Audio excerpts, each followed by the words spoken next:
Hi, welcome to One Word a Day. I'm Sophia, pilot into the universe of Chinese. Let's unpack some Chinese expressions describing the contemporary technology.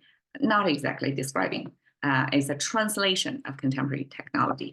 Okay, so today we're going to talk about 生物科技, which means biotechnology.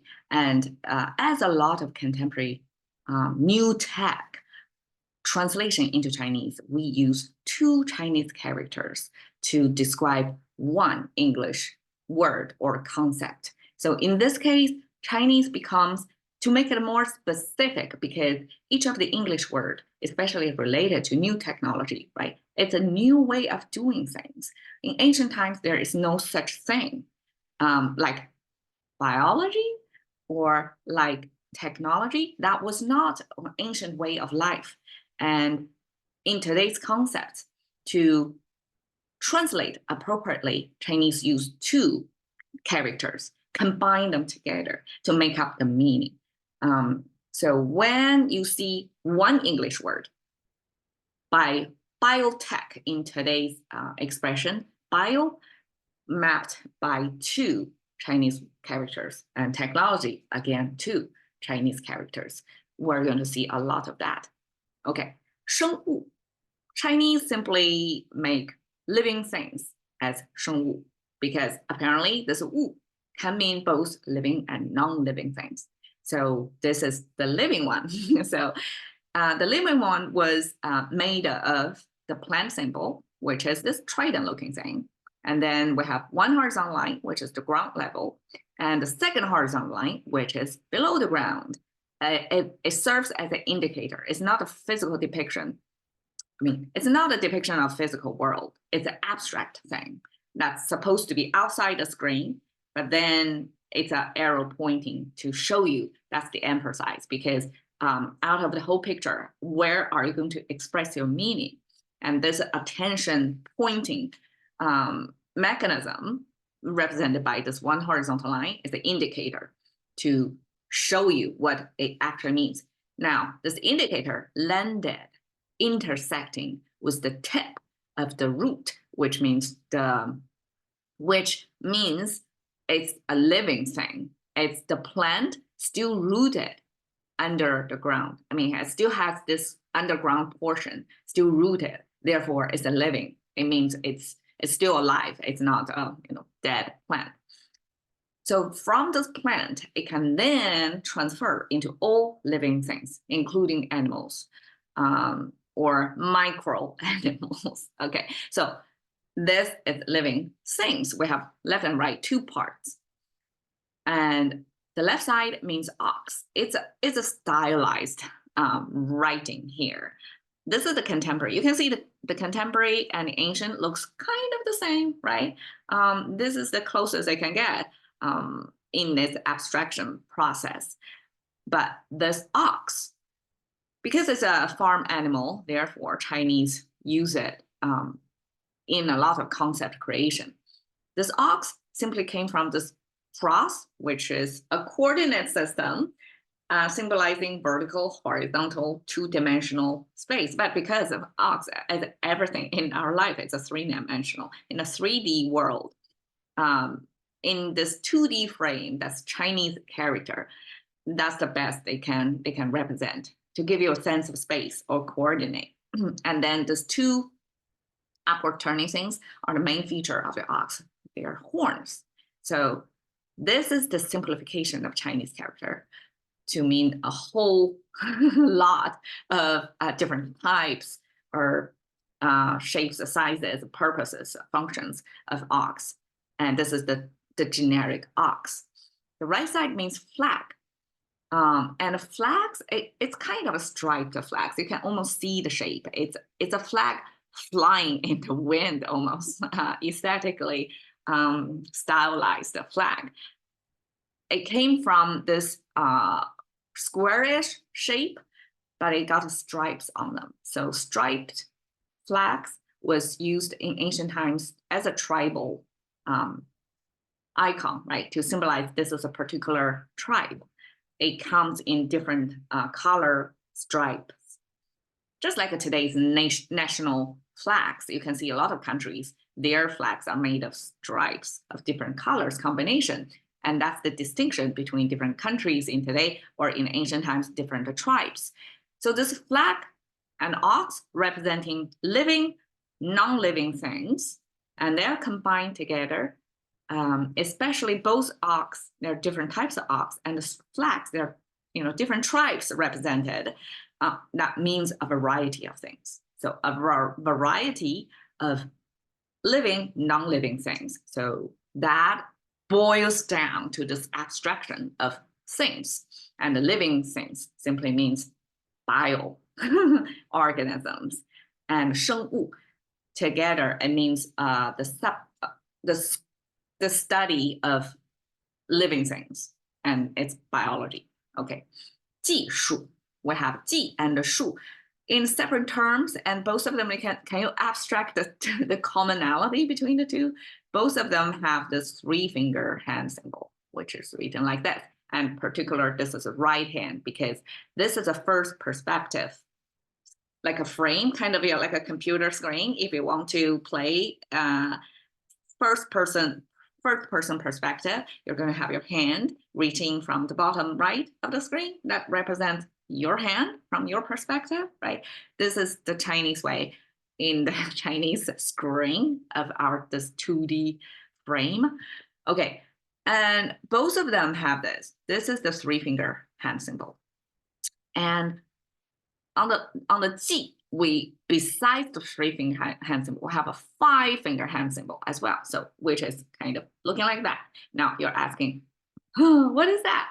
That is a differentiator, because we have the hair symbol, which is also like a horizontally spread out, a fluffy thing, abstracted into this shape. It converges with the hand symbol. So somebody say, okay, if I tilt it toward the left, it's the hair symbol, right hand symbol, 5-finger hand symbol. And now the top here is handling this. This is our bamboo, singular shape of bamboo, because Chinese, most of the plant symbol have this upward pointing feature. That's generic plant. Bamboo has this downward pointing feature. That's depicting how the bamboo leaves are draping naturally like that.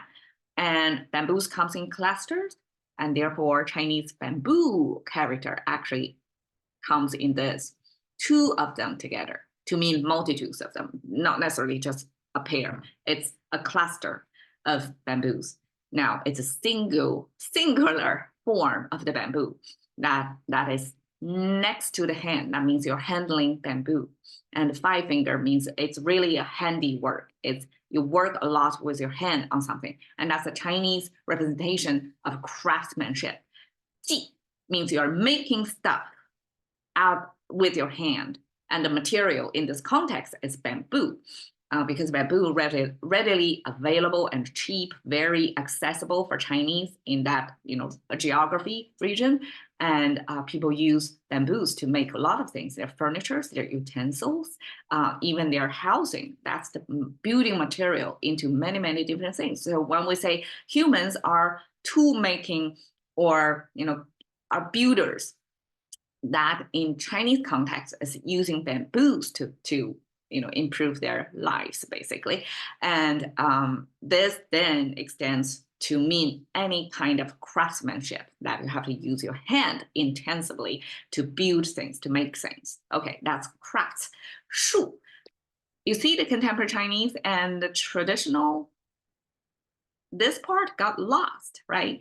This is our crop symbol. Crop symbol came from the tree symbol. The tree symbol is the top is the canopy of the tree, bottom, downward pointing is the root of the tree. They're kind of a mirror image, right?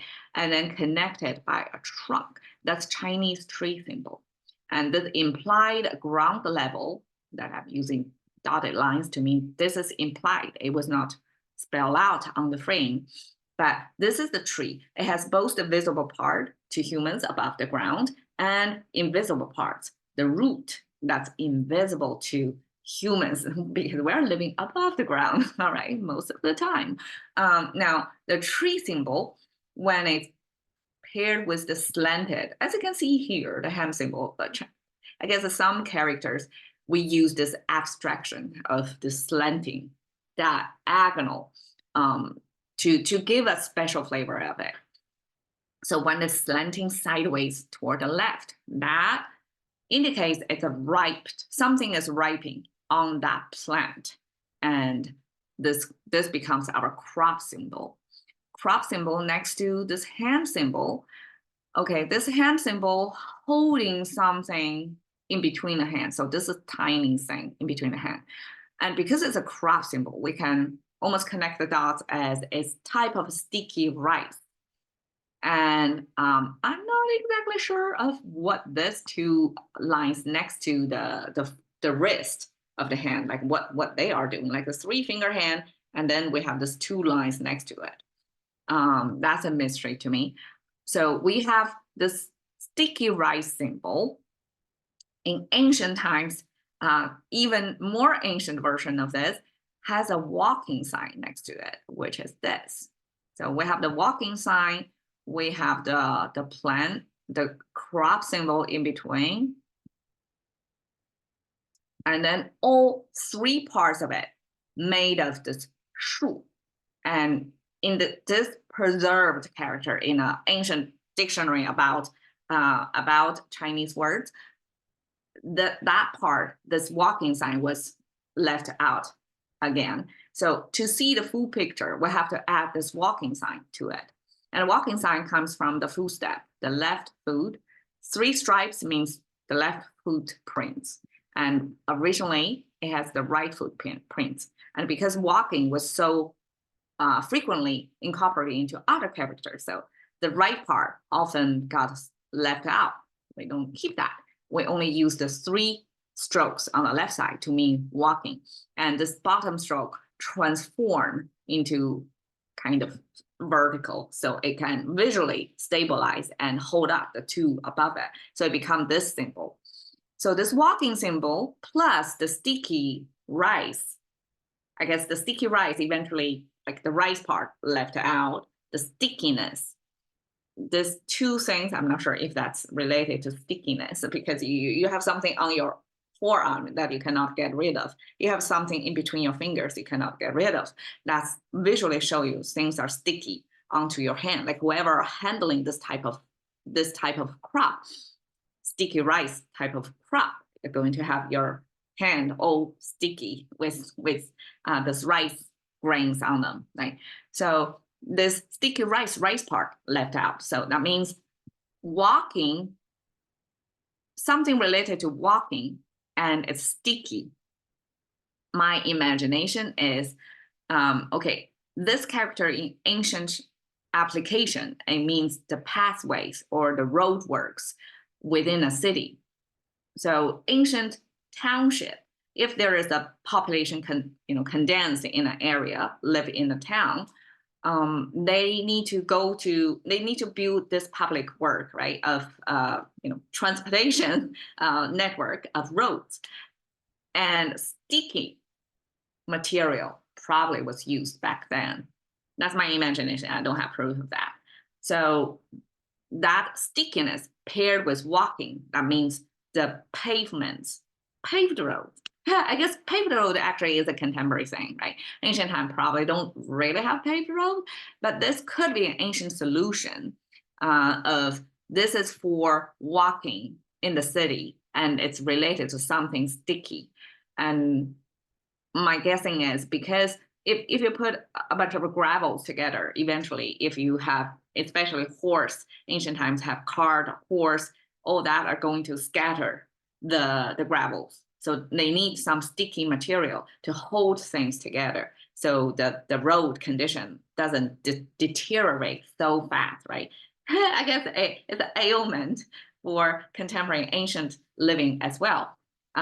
Okay, so this sticky walkways then become the pathways in the city, and it got transferred into tactics because city walkways then can be used or extended to mean where things are, the pathways to lead to somewhere, because we can easily get lost into this massive network of things, right? So if you know your ways around the town, that can be used to imply you know the ways to handling something. And so this know-how and this craftsmanship combined together, 技术 means technology. And even if the context change, like ancient technology simply means handling bamboos, making things from bamboos. And you have this know-how or this pathway knowledge to, I guess, efficiently find somewhere.